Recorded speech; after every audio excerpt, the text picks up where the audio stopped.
പിതാവിന്റെയും പുത്രന്റെയും പരിശുദ്ധാത്മാവിന്റെയും നാമത്തിൽ ആമേൻ. വിശുദ്ധ ലൂക്കാ അറിയിച്ച സുവിശേഷം 16-ാം അധ്യായം 10 മുതൽ 13 വരെ വാക്യങ്ങൾ. ഒരു ഭൃത്യന് 2 യജമാനന്മാരെ സേവിക്കാൻ സാധ്യമല്ലെന്ന് ഈശോ പഠിപ്പിക്കുന്നു. ഈശോയിൽ സ്നേഹം നിറഞ്ഞ സഹോദരങ്ങളെ, ഇന്നത്തെ പരിശുദ്ധ കുർബാനയിലെ സുവിശേഷ ഭാഗം നമ്മുടെ ആത്മീയ ജീവിതത്തെ ഏറെ ചിന്തിപ്പിക്കേണ്ട ഒന്നാണ്.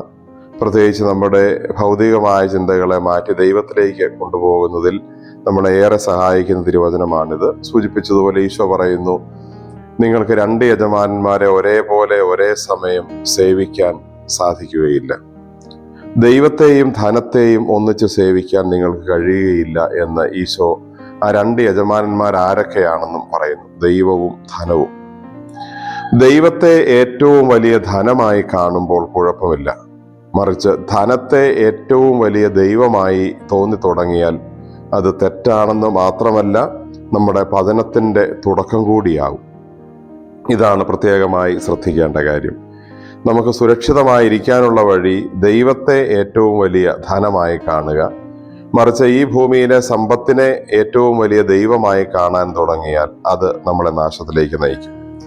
ദൈവത്തെ ഏറ്റവും വലിയ ധനമായി സ്വീകരിച്ചു കഴിയുമ്പോൾ ദൈവം നമുക്ക് ബാക്കി ആവശ്യമുള്ള, ഈ ഭൂമിയിൽ ആവശ്യമുള്ള സമ്പത്തും ധനങ്ങളും ഒക്കെ തന്നുകൊള്ളും. കാരണം ഏറ്റവും മുകളിലായി ദൈവത്തെ അംഗീകരിച്ചു കഴിയുമ്പോൾ പിന്നെ അങ്ങനെയുള്ളവർക്ക് വേണ്ടത് എന്താണെന്ന് അറിഞ്ഞ് ദൈവം കൊടുത്തുകൊള്ളും.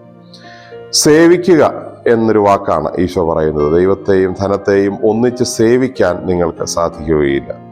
സേവിക്കുക എന്നത് മനസ്സർപ്പിക്കുക എന്നുകൂടി അർത്ഥമുള്ള വാക്കാണ്. ഞാൻ ആർക്കു വേണ്ടിയാണ് മനസ്സർപ്പിച്ചിരിക്കുന്നത് എന്നതിൽ നിന്ന് ഞാൻ ആരെയാണ് ഹൃദയത്തിൽ പ്രാധാന്യം കൊടുത്ത് കാണുന്നത് എന്ന് നമുക്ക് മനസ്സിലാക്കാൻ പറ്റും. അതുകൊണ്ട് ഈ വചന വെളിച്ചത്തിൽ നമുക്ക് ആത്മശോധന ചെയ്യാം. നമ്മുടെ മനസ്സിൽ ആരെക്കുറിച്ചുള്ള കാര്യമാണ്, എന്തിനെക്കുറിച്ചുള്ള കാര്യമാണ് കൂടുതലായി നിൽക്കുന്നത്? ധനം, നമ്മുടെ കയ്യിൽ വരുന്ന പൈസ, പണം മാത്രമല്ല, അത് ചിലപ്പോൾ നമ്മുടെ കുടുംബമാവാം, മക്കളാവാം, നമ്മുടെ ആരോഗ്യമാവാം, നമ്മുടെ സ്ഥാനമാനങ്ങളാവാം, നമുക്കുള്ള സുഹൃത്ത് ബന്ധങ്ങളാവാം. ഇതെല്ലാം ധനത്തിൻ്റെ ഗണത്തിൽപ്പെടുന്നതാണ്. ഇത് ഏതെങ്കിലും കാര്യത്തിനാണോ നമ്മൾ ഏറ്റവും കൂടുതലായി മനസ്സിൽ ഓർക്കുകയും പ്രാധാന്യം കൊടുക്കുകയും എപ്പോഴും ചിന്തിച്ചുകൊണ്ടിരിക്കുകയും ചെയ്യുന്നത് എങ്കിൽ അതാണ് നമ്മുടെ ദൈവം. മറിച്ച് ഈശോയെയാണ്, പിതാവായ ദൈവത്തെയാണ്, ത്രിത്വത്തെയാണ് നമ്മൾ കൂടുതൽ ഓർക്കുന്നതും എപ്പോഴും ഹൃദയത്തിൽ 1-ാം സ്ഥാനം കൊടുത്ത് കാണുന്നതെങ്കിൽ ദൈവമാണ്, ഈശോയാണ് നമ്മുടെ ദൈവം. അതുകൊണ്ട് നമുക്ക് ദൈവത്തെ, ഈശോയെ ഹൃദയത്തിൽ ഒന്നുകൂടി ഏറ്റവും പ്രധാനപ്പെട്ട സ്ഥലത്ത്, 1-ാം സ്ഥാനത്ത് പ്രതിഷ്ഠിക്കാനുള്ള അവസരമാണ് ഈ 25 നോമ്പിൻ്റെ കാലം. അത് ഏറ്റവും നന്നായി ചെയ്ത് നമ്മുടെ ഹൃദയത്തിൽ നിന്ന് 1-ാം സ്ഥാനത്ത് മറ്റെന്തെങ്കിലും ഉണ്ടായിരുന്നെങ്കിൽ അത് മാറ്റി ഈശോയെ പ്രതിഷ്ഠിക്കാനുള്ള നല്ലൊരു പരിശീലനത്തിൻ്റെ കാലമായി ഈ നോമ്പുകാലം മാറട്ടെ. നമുക്ക് പ്രാർത്ഥിക്കാം. കർത്താവായ ഈശോയെ ഞങ്ങളങ്ങെ ആരാധിക്കുന്നു, സ്തുതിക്കുന്നു, നന്ദി പറയുന്നു.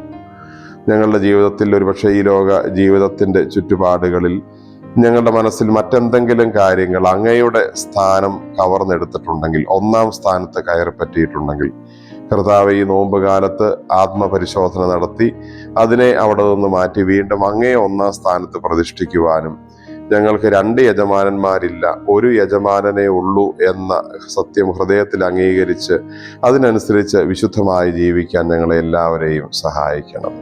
നമ്മുടെ കർത്താവ് ഈശോ മിശിഹായുടെ കൃപയും പിതാവായ ദൈവത്തിന്റെ സ്നേഹവും പരിശുദ്ധാത്മാവിന്റെ സഹവാസവും നാം എല്ലാവരോടും കൂടെ ഉണ്ടായിരിക്കട്ടെ, ഇപ്പോഴും എപ്പോഴും എന്നേക്കും. ആമേൻ. ഈശോ മിശിഹായ്ക്ക് സ്തുതിയായിരിക്കട്ടെ.